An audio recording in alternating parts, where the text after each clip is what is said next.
Morning friends, me too simple লাইফস্টাইলে তোমাদের সবাইকে ওয়েলকাম। আশা করছি তোমরা সবাই খুব খুব ভালো আছো, আর আমিও বেশ ভালোই আছি। আরও একটা নতুন ব্লগ শুরু করলাম তোমাদেরকে সাথে নিয়ে। আজ টেবিলটা বেশ ভালোই কিন্তু নোংরা হয়েছিল, তাই একটু কলিং দিয়ে মুছে নিচ্ছি। মাঝে মাঝে কলিং দিয়ে পরিষ্কার করবে, রেগুলার পরিষ্কার করতে হবে না। আর যেদিন কলিং দিয়ে পরিষ্কার করবে সেদিন কিন্তু নিচের পোর্শনটা তো খুব ভালোভাবে মুছে নেবে। আমি তোমাদের সেটা দেখালাম না, এই মুছে নিলে কিন্তু এইরকম একদম চকচকে থাকবে সারা বছর। তারপর চলো কিচেনের কি অবস্থা সেখানে নিয়ে যাচ্ছি তোমাদেরকে। এই সমস্ত বাসন কিন্তু আমি সকালে মেজেছি, কারণ আজকে হাউস হেল্পার আসবে কিনা তার ঠিক নেই। আর ফ্রিজ থেকে মাছও বার করে রেখেছি, আর এখানে দেখো আটা মেখে রেখেছি, আর এখানে ভিজিয়ে রেখেছি চানা।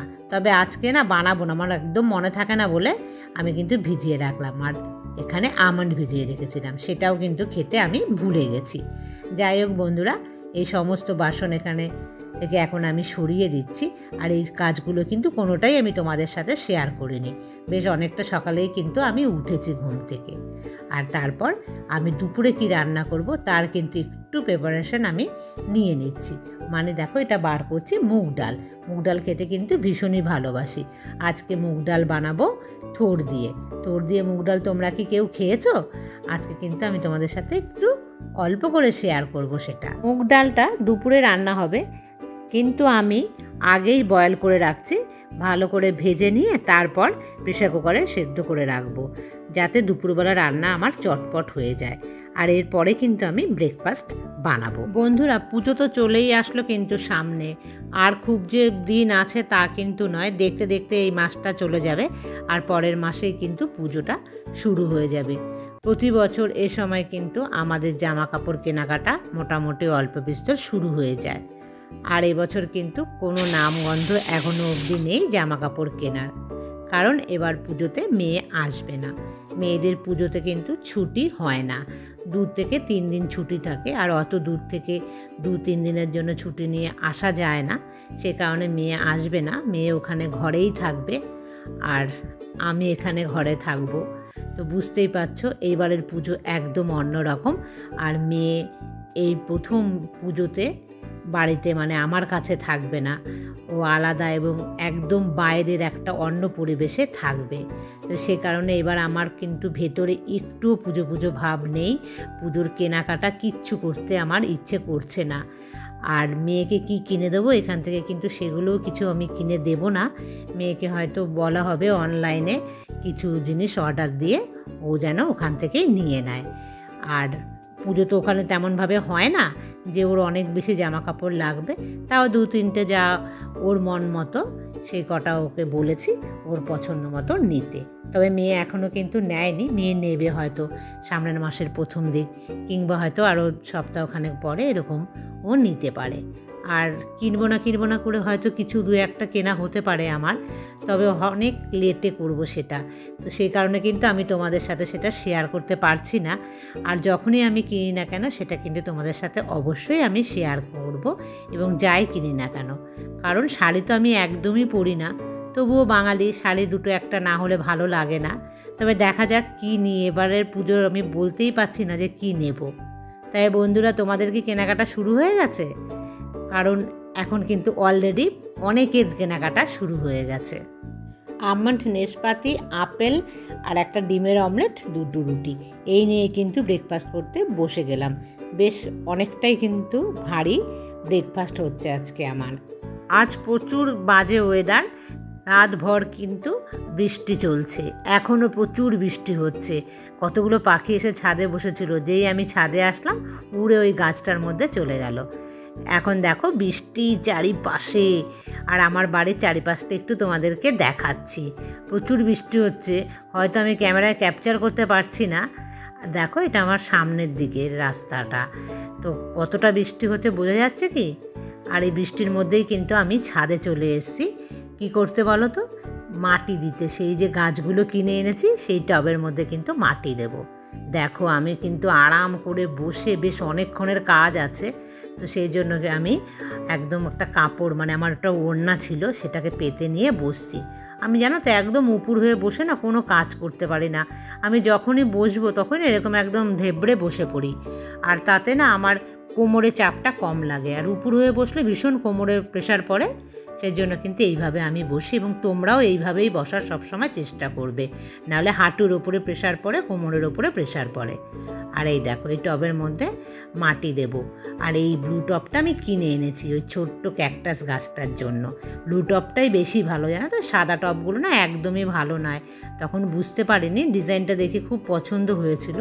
আর এই মাটিটা আগে থেকেই ছিল, আমি না জানতামই না।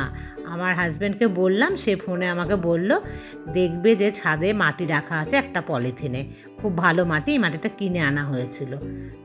চাকা চাকা হয়ে গেছে, আমি একটা বটির পেছন দিয়ে, মানে দায়ের পেছন দিয়ে সেটাকে কিন্তু গুঁড়ো গুঁড়ো করে দিচ্ছি, তাতে খুব ভালোভাবে মিশে যাবে। তবে হালকা একটু জলও দিয়ে দিচ্ছি, একদম শুকিয়ে আছে। আর গাছগুলো দেব, জানো তো বন্ধুরা, আমি কিন্তু প্রথমবার গাছ লাগাচ্ছি। আমি না এসব একদমই কিন্তু পারি না, এই সমস্ত কাজ আমার হাজব্যান্ড করে, আর আমি কখনো দাঁড়িয়ে থেকে দেখিইনি। তো এখন লাগাতে এসে না আমি বেশ কিন্তু হিমশিম খেয়ে যাচ্ছি। কতটা মাটি দেখো দিয়ে দিয়েছি আগে, তারপরে আবার তুলে নিচ্ছি, দেখছি এটাকে কী করে ঢোকাবো ভেতরটায়। একটু মাটি বাইরে না বার করে দিলে গাছটাকে দেওয়া যাচ্ছিল না। এই প্রথমবার লাগাচ্ছি তো একদমই আমার অভিজ্ঞতা নেই, এবং যখন আমার হাজব্যান্ড করে আমি না তাকিয়েও কিন্তু এগুলো দেখি না। এই ন্যাকটা না আমার একদমই নেই গাছ সম্পর্কে।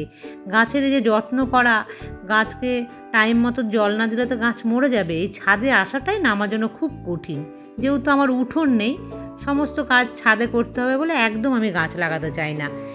কিন্তু এই টব দুটোর জন্য গাছটা নিয়ে এসেছি।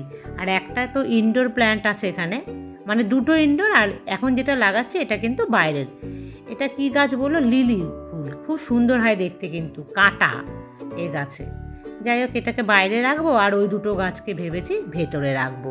আর ভেতরের গাছে খুব বেশি জল দিতে হয় না, আর মাঝে সাঝে একটু রোদে দিলে তবে গাছগুলো ভালো থাকবে।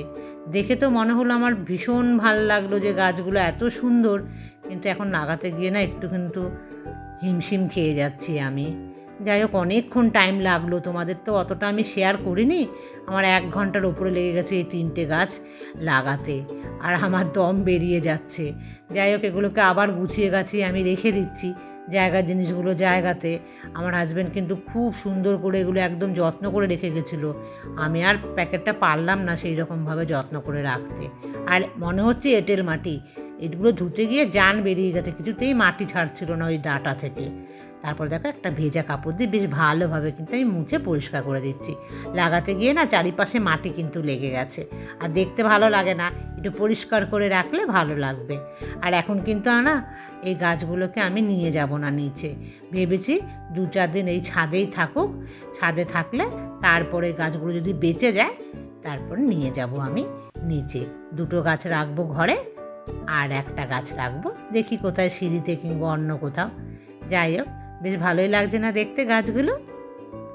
সকাল থেকে গাছ লাগাতে গিয়ে আমি একদম হাঁপিয়ে চপিয়ে একাকার কাণ্ড করে ঘেমে ভিজে গেলাম এই এত বৃষ্টির মধ্যে। তারপর 2 গ্লাস জল খেয়ে এবার রান্নাতে এসেছি, রান্না করার জন্য। ডাল সেদ্ধই করে রেখেছি, তো তার জন্য কিন্তু ভীষণ সুবিধেই হলো। প্রেশারটা খুলে এবার আমি একটু ডালের কাঁটা দিয়ে নাড়িয়ে দিলাম, এতে ডালটা খুব ভালোভাবে মিশে যায়। আর দেখো কিভাবে বানাচ্ছি, থোড় দিয়ে ডাল। দেখলেই তো ঠোঁটটাকে আমি কেটে হালকা কিন্তু একটুখানি আমি ভাপিয়ে নিয়েছি, আর ওই ভাপানো জলটা কিন্তু ডালের মধ্যে দিয়ে দিয়েছি আমি। তারপর তেলের মধ্যে 5 ফোড়ন আর শুকনো লঙ্কা ফোড়ন দিলাম, দিয়ে দিলাম থোড়টা, নুন হলুদ দিয়ে হালকা ভেজে নিলাম। তারপর কিন্তু ডালটা আমি দিয়ে দিলাম, বাস খুব ভালোভাবে ফুটে উঠলে নামিয়ে নিলাম। খেয়ে দেখো, যত কচি থোড় হবে তত বেশি কিন্তু ভালো লাগবে ডালটা খেতে। আর বানাবো তেলাপিয়া মাছ। সেই যে তেলাপিয়া মাছ আনা হয়েছিল না, শেষই হচ্ছে না, ভালো লাগছে না রোজ রোজ ওই একই মাছ খেতে। কিন্তু কিনে এনেছি, কি করব, রান্না তো করতেই হবে। আর ভেবেছিলাম মেয়ে না থাকলে মাছ একদমই খাবো না, খুব কম খাবো। বিশ্বাস করো বন্ধুরা, এই কথাটা কিন্তু খুব মন থেকে বলেছিলাম তোমাদেরকে, কিন্তু আমার মন থেকে নিরামিষ একদমই খেতে পাচ্ছিলাম না। মাছও খেতে এদিকে ভালো লাগছে না, নিরামিষও খেতে ভালো লাগছে না। কী যে আমার অবস্থা হয়েছে, একা একা খেতে একদমই ভালো লাগছে না, কোনো রকম সবজি টেস্ট লাগছে না। তবে প্রথম দিকে তো একদমই খেতে পাচ্ছিলাম না, এখন একটু খেতে পারছি। তবে মাছ যে খুব একটা ভালো লাগছে সেটাও না, আবার নিরামিষ যখন খাচ্ছি সেটাও খেতে পাচ্ছি না। কি যে উভয় সংকটের মধ্যে আমি পড়েছি, কোনোটাতেই না আমি শান্তি পাচ্ছি না খেয়ে। এর থেকে মনে হচ্ছে সকালে যে খাবারটা খাচ্ছি সে খাবারটা মনে হয় ভালো খাচ্ছি, আর ভাত রেগুলার থেকে যাচ্ছে। যত কম ভাতই আমি করছি না কেন, তারপরেও সেখান থেকে ভাত থেকে যাচ্ছে। আজকের ভাত কালকে, কালকের ভাত পরশু, এরকম হয়ে যাচ্ছে জানো। আর আমি একদমই কিন্তু বাসি খাবার খেতে ভালোবাসি না। যদি বেশি থেকে যায় না, অনেক সময় কিন্তু আমি ফেলে দিই, খাই না। তারপরেও আমি বাসি খাবার খেতে একদম পছন্দ করি না। যে একদিন রান্না করে 2 দিন 3 দিন খাবো, সে পাবলিক কিন্তু একদমই আমি নই। হয় সেদ্ধ ভাত খাবো তাও ভালো, তবুও কিন্তু আমি বাসি খাবারটা একদমই পছন্দ করি না। আর আমার শরীর ভালোও হয় না, খেলে পরে না কেমন শরীরের মধ্যে অস্বস্তি করে, হয় পেট খারাপ হবে, পেটে গ্যাস হয়ে যাবে, এরকম নানা রকম অস্বস্তি করতে থাকে বলে আমি একদম বাসি খাবার খাই না। তাকে কিন্তু অ্যাভয়েড করার আমি চেষ্টা করি সব সময়। তবে মাঝে মাঝে তো থেকেই যায়, তখন নষ্ট করবো সেই ভেবে খাই, আর সে কারণে অল্প করি বা বেশি করে খেয়ে ফেলি। আর সংসারের কাজ সব ওলট পালট। এই সময় আসলাম এই কাজটা করতে, ভাবলাম বেডশিটটা চেঞ্জ করব আর সোফার কভারটাও চেঞ্জ করব। বেশ কয়েকদিন হয়ে গেছে, সে কারণে একটু খাটটা আর সোফাটাকে মুছে নিচ্ছি। একদম হালকার ওপরেই করছি। সকালবেলা একবার কিন্তু ঘর মোছা হয়ে গেছে, তারপরও ভাবলাম যে না এখনই করে নিই, কারণ বিছানার চাদরটা পাল্টাতেই হবে, অনেক দিন হয়ে গেছে। আর সাদা বিছানার চাদর অনেক দিন রাখলে খুব খারাপ হয়ে যায়। আর যেহেতু কেউ নেই সেহেতু কিন্তু আমি অনেক দিন রাখলাম। তবে খুব যত্ন করে কিন্তু আমি সাদা বেডশিটের উপরে উঠি, খুব পা মুছে ধ্যান দিই একদম, যাতে কোনো রকম পায়ের সাথে নোংরা না উঠে যায় বিছানায়। এই সমস্ত করে কিন্তু চাদরটাকে অনেক দিন আমি ভালো রাখার চেষ্টা করি, বিশেষ করে সাদা বেডশিট। এমনি কালারফুল বেডশিট হলেও অতটা আমি যত্ন নিই না, কিন্তু সাদা বেডশিটের ক্ষেত্রে কিন্তু ভীষণ যত্নশীল হতেই হয়। একটা ভেতরকার কষ্ট তোমাদের সাথে শেয়ার করি। এই যে পুজো আসছে, পুজোতে আমরা প্রত্যেকে কিন্তু গিফট দিই, বা আমরা অনেককে গিফট দিয়ে থাকি। আমরাও দিই সেরকম গিফট, কিন্তু কোনো দিন আমি বা আমার মেয়ে গিফট কিন্তু পাইনি কারো থেকে। আমার মা আর আমার হাজব্যান্ড বাদ দিয়ে কিন্তু কেউ আমাদেরকে দেয়নি। আর ছোটোবেলা থেকে মেয়েকে এই দুঃখটা না পাওয়ার জন্য পুজোতে 5 দিনে 5টা জামা কিংবা তার চাইতেও বেশি জামা কাপড় কিন্তু ওকে দিয়ে এই কষ্টটাকে ভুলিয়ে রাখার চেষ্টা করি। আর তার সাথে আমিও কিন্তু বেশ কয়েকটা জামা কাপড় নিই, যাতে আমারও এই কষ্টটা না হয়, একটু কম হয়। তো এইভাবে ভেতরের কষ্টটাকে কমানোর চেষ্টা করি। তোমরা কেউ কি আমার মতন করো এইভাবে, নাকি না তোমাদের প্রত্যেকেই গিফট দেয়? আশা করি তোমরা সবাই সবার থেকে গিফট পাও, আর গিফট পেতে সবাই আমরা ভালোই বাসি, তাই না বন্ধুরা? তো বন্ধুরা, আজকের মতন কিন্তু এই পর্যন্তই ব্লগটাকে রাখছি। আবার দেখা হচ্ছে নেক্সট ব্লগে। ততক্ষণ তোমরা সবাই ভালো থেকো, সুস্থ থেকো আর সাবধানে থেকো।